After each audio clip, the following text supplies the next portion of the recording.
je pense vraiment pas que c'est pour longtemps encore ma vie dans la banlieue. Bonsoir, c'est PL Cloutier. Bienvenue dans un nouveau weekly vlog. Je pense que ça va être ma nouvelle affaire à partir de maintenant. J'ai lu chacun des commentaires que vous avez laissés sur mon vlog de la semaine dernière et puis je voulais commencer en vous disant merci.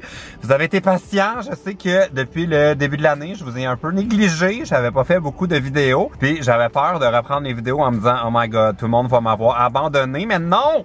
Vous êtes encore là puis vous avez laissé des full bons commentaires. Il y a eu plein de gens qui sont encore intéressés à voir ma grosse face. Ça fait que merci pour ça. Et là, j'arrive de chez mon comptable et je voulais vous dire, si vous avez besoin d'un truc pour savoir si vous dépensez trop, ben c'est pas compliqué pour savoir est-ce que je dépense trop dans une année. Mettez tout dans une pochette que vous allez donner à votre comptable pour qu'il mette ça dans un fichier Excel pour savoir combien ça va dépenser. Puis si votre pochette explose comme la mienne, c'est peut-être que vous avez trop dépensé en 2018.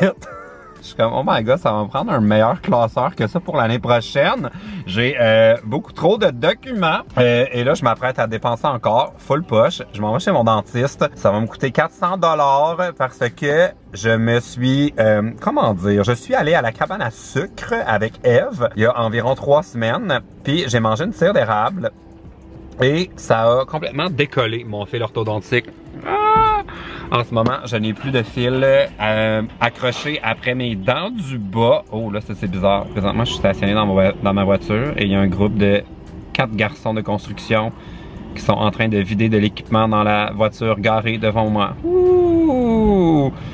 Vlog malaise! Bon, tout ça pour dire que j'ai décollé mon fil orthodontique, puis ils sont obligés de m'en faire un neuf parce que ça a l'air que maintenant, ils collent sur chacune des dents au lieu de juste mettre des petits points sur les canines. Donc, le nouveau fil devrait plus décoller, je devrais mourir avec parce qu'il va me toffer toute ma vie, fait que je m'en vais chez mon dentiste.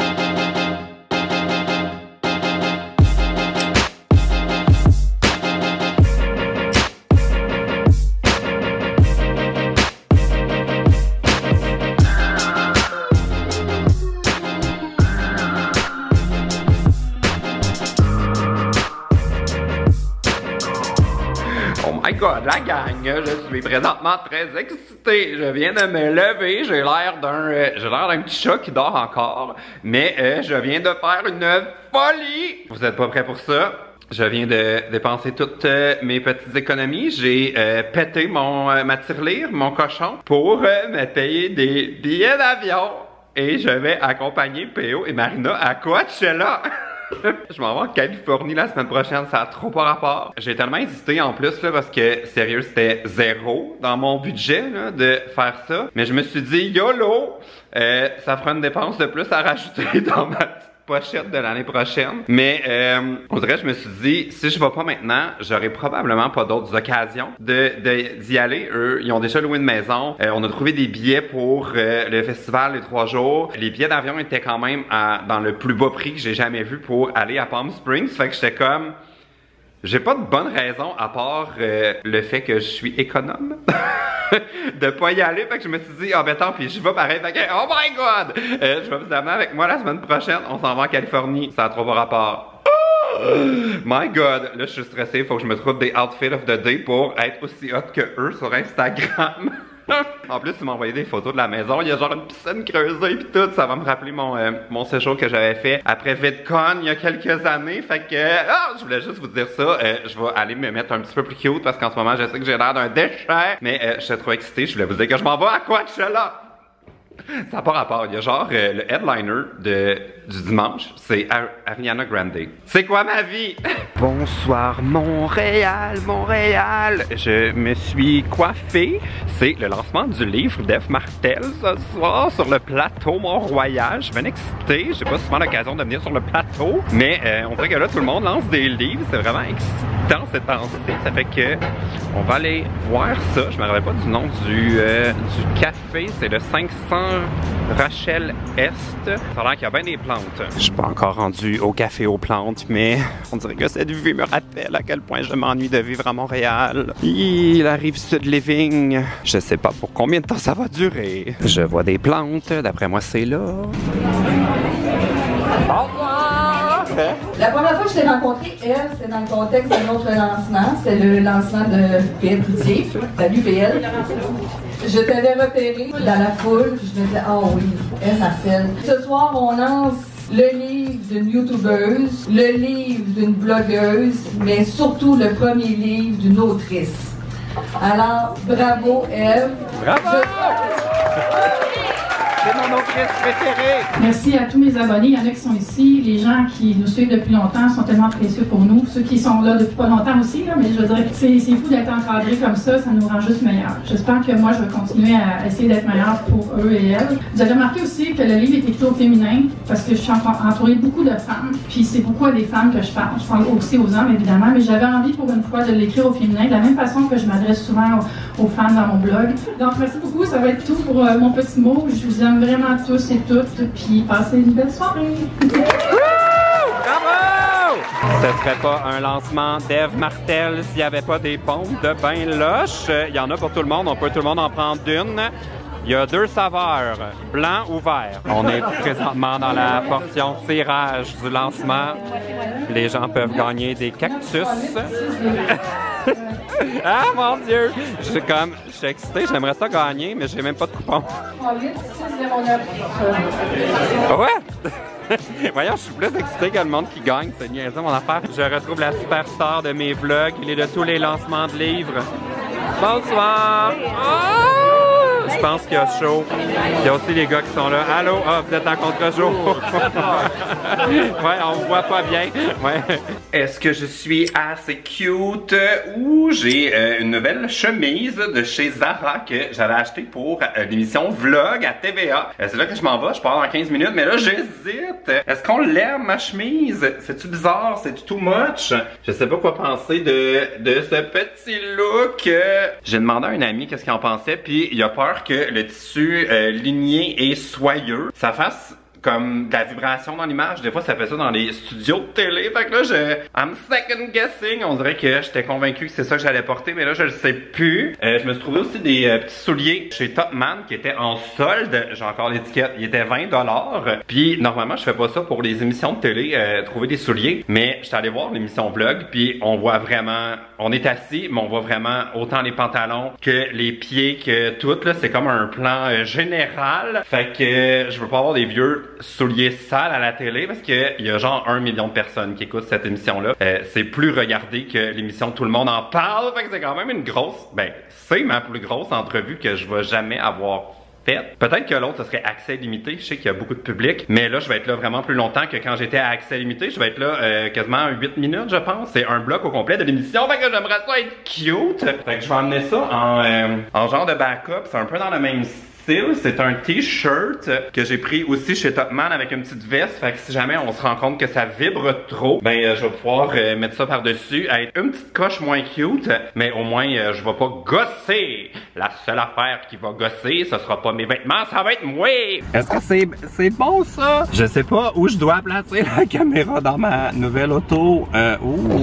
Comme ça. Bon, je suis en route vers TVA pour mon entrevue. Je dois dire que j'ai très mal dormi cette nuit. Je pense que ça me stresse plus que je m'attendais cette petite entrevue. C'est quand même un bon signe. Ça veut dire que j'ai ça à cœur. C'est quand même rare que la télé m'invite. Fait que j'ai quand même envie de laisser une bonne impression là, au peu de fois qu'on m'invite dans les émissions. Je trouve qu'à chaque fois ça compte.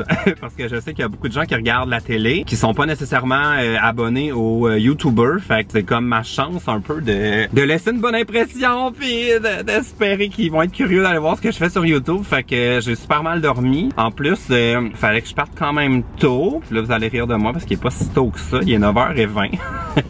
Mais je me souviens pas la dernière fois que j'ai mis une alarme pour me réveiller. Oh mon Dieu, vous allez m'haïr de dire ça, mais ça c'est le luxe de ma vie. On dirait que j'ai arrêté de mettre des alarmes, puis je respecte vraiment le rythme naturel de mon sommeil depuis comme 1 an. Puis ça fait tellement toute la différence, puis je me lève pas tard là, comme normalement je me lèverais vers 8h, 8h15 de façon naturelle, puis là je me suis réveillé une demi-heure plus tôt, puis je le sais que cet après-midi je vais être fatigué, juste parce qu'il me manque genre la petite demi-heure que normalement j'aurais eu besoin pour être en pleine forme, mais bon, whatever, ça vaut tellement la peine.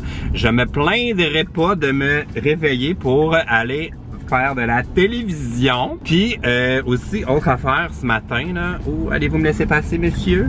C'est que c'est quand même rare que je quitte la maison. Est-ce que vous me voyez? Allô? Allô? Caméra, ça va dessus? C'est quand même rare que je quitte la maison tôt.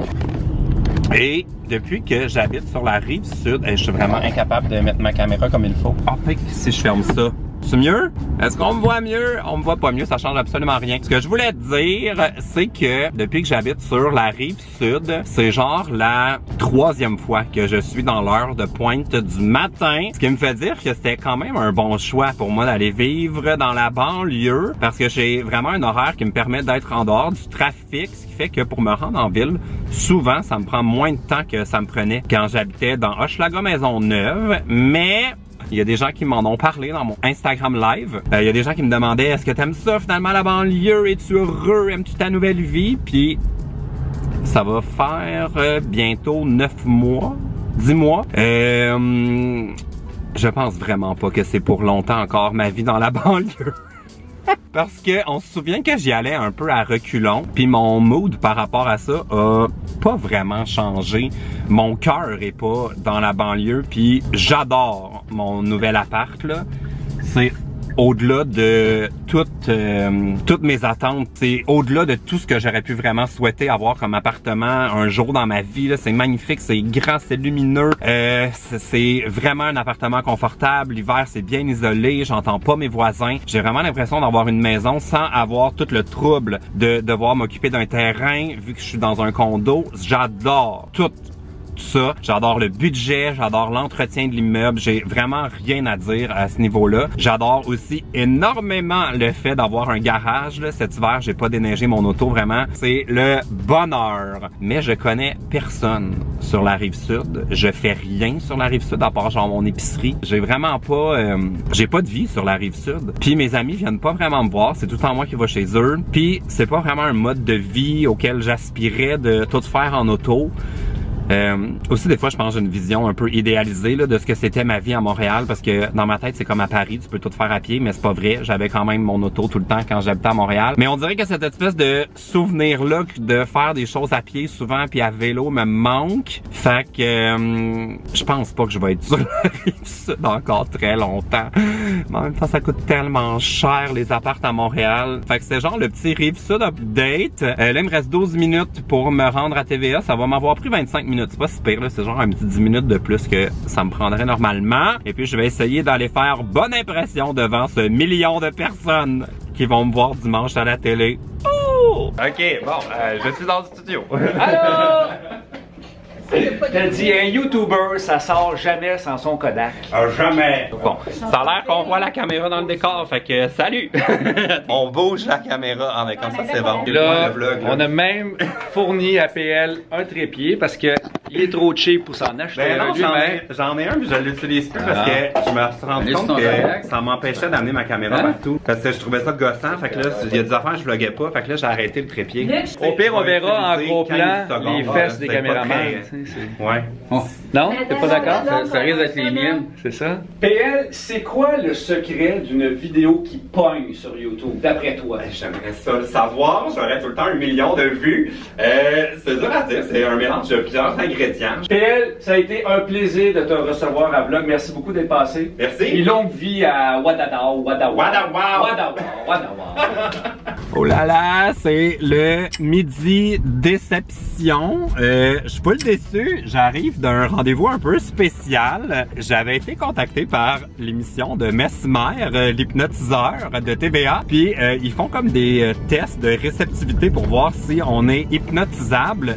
Puis si on est hypnotisable, dans le fond, ils nous invitent à l'émission pour faire plein de niaiseries puis tout ça. Puis moi, je leur avais dit que ça avait pas marché la fois où Rainbow faisait un spectacle au Mado. On avait fait genre un truc avec les doigts, puis il m'avait dit « Ah, c'est pas grave, même si t'es pas hypnotisable, avec un hypnotiseur, ça veut pas dire qu'avec Mesmer, ça marchera pas. C'est différent d'un hypnotiseur à l'autre. » Fait que là, j'étais plein d'espoir. Là, ça fait comme une demi-heure qu'on était dans une salle de conférence à ses bureaux de Mesmer au Québec. Puis, il essayait de voir si j'étais hypnotisable. Puis, il y a rien à faire là. Il a essayé le truc des doigts, il a essayé de me mettre une corde imaginaire autour des mains pour que je puisse plus les séparer. Il a essayé la main dans le dos, ça a pas marché. Puis il y avait 2 autres gars avec moi pour qui ça a full fonctionné. Fait que j'étais comme ah, qu'est-ce que j'ai de pas correct pour pas être hypnotisable. J'aurais tellement aimé ça aller à son émission. On dirait que je suis jaloux de ceux qui sont capable d'être hypnotisé. J'aimerais trop ça savoir c'est quoi le feeling, genre où est-ce que ton cerveau s'en va quand t'es hypnotisé, mais il m'a dit que c'était pas comme cause perdue là, pour l'émission. Ça prend du monde qui sont hypnotisables facilement, puis qui sont prêts à comme se lever puis faire des actions qui sont pas juste comme pas capables de décoller leurs doigts là. Ça prend du monde qui est capable d'hypnotiser sur le coup, puis que c'est vraiment du monde qui répond plus là. Fait que pour l'émission c'est ça, mais il m'a dit que si vraiment on avait comme beaucoup de temps puis en plusieurs séances, il pourrait arriver à m'hypnotiser quand même, parce qu'il a l'air à dire que tout le monde est hypnotisable, c'est juste que c'est pas tout le monde qui répond si vite. Fait que ce sera pour une autre fois que vous allez me voir en train de faire la poule à TVA. Si vous voulez me voir faire pas la poule à TVA, ça c'est dimanche à l'émission Vlog. Puis je pense que je fais pas un fou de moi. Je suis vraiment content. J'ai mis un mini extrait là, de l'entrevue dans cette vidéo parce que je veux pas la spoiler. Mais vraiment le fun. J'étais tellement content là. En plus, ils ont choisi des beaux extraits de ma chaîne. C'est dimanche. J'espère que vous allez le regarder. En tout cas, moi je vais le regarder. Je vais être sur Twitter. Si vous avez envie d'écouter ça avec moi, c'est l'émission Vlog dimanche soir, le 7 avril. C'était à 18h30 à TVA. TVA, c'est vrai. Ok, je viens de revenir chez moi, là. Il se passe quelque chose de juste vraiment bizarre. J'aime pas ça après mon truc, genre de mesmer, que genre limite paranormal. Qu'est-ce qui se passe avec avec ma lampe? Elle est genre en train de clignoter, mais quand je suis parti chez moi, je l'ai même pas allumée. Qu'est-ce qui se passe? Elle est possédée. Est-ce que c'est genre quelqu'un qui essaie de me communiquer à partir de l'upside down? Qu'est-ce que tu veux me dire? Oh mon Dieu! Je catch trop pas qu'est-ce qui se passe avec ma lampe. Je vais comme l'éteindre. Puis là... Ah! Ben finalement, il se passait rien. Je sais pas, il y avait un bug. C'est comme l'affaire la plus anticlimatic. Il n'y a pas de punch à cette affaire-là. Ça va être la conclusion du vlog. Il me semble que ça fait déjà plusieurs minutes que ce vlog dure. Si vous avez aimé la vidéo, donnez un thumbs up. Et puis, vous me direz ce que vous pensez de ce que je devrais faire avec ma nouvelle maison. Est-ce que je devrais la vendre ou me laisser encore une chance, voir si je vais adopter le mode de vie de la banlieue? Vous me direz ce que vous en pensez dans les commentaires. OK! Salut!